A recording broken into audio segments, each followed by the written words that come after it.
மதுரை மாநகராட்சி ஊழல் புகார் குறித்து உரிய நடவடிக்கை எடுக்கப்படும் என்று சட்டத்துறை அமைச்சர் நிர்மல்குமார் கூறியுள்ளார். மதுரையில் செய்தியாளர்களிடம் பேசிய அவர், மூடப்பட்ட கல்குவாரிகளிலும் ஆய்வு நடத்தப்படும் என்று தெரிவித்தார். விதிமுறைகளை மீறி செயல்பட்ட கல்குவாரிகள் மீது நடவடிக்கை எடுக்கப்படும் என்றும் அவர் கூறினார். மதுரை பாதாள சாக்கடை பிரச்சினைகளுக்கு நிரந்தர தீர்வு காணப்படும் என்றும் அமைச்சர் தெரிவித்தார்.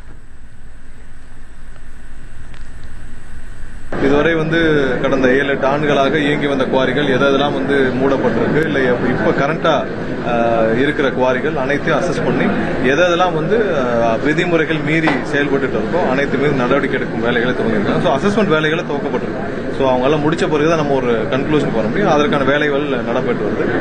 ஸோ எங்கேயுமே இல்லீகல் குவாரிஸ் கண்டிப்பாக அனைத்து இல்லீகல் குவாரியும் நிறுத்தப்பட்டு விட்டுச்சு. கடந்த வாரமே பல குவாரிகள் சஸ்பெண்ட் பண்ணப்பட்டிருக்கு. இல்லீகல் குவாரி அனைத்தும் மூடப்பட்டிருக்கு. எங்கெங்கெல்லாம் திருட்டுத்தனமாக மணலோ இல்லை கிராவலோ சவுடோ எடுக்கப்பட்டதோ அதெல்லாம் நிறுத்தப்பட்டிருக்கு. ஸோ இதெல்லாம் இன்னைக்கு துவக்கப்பட்டிருக்கு.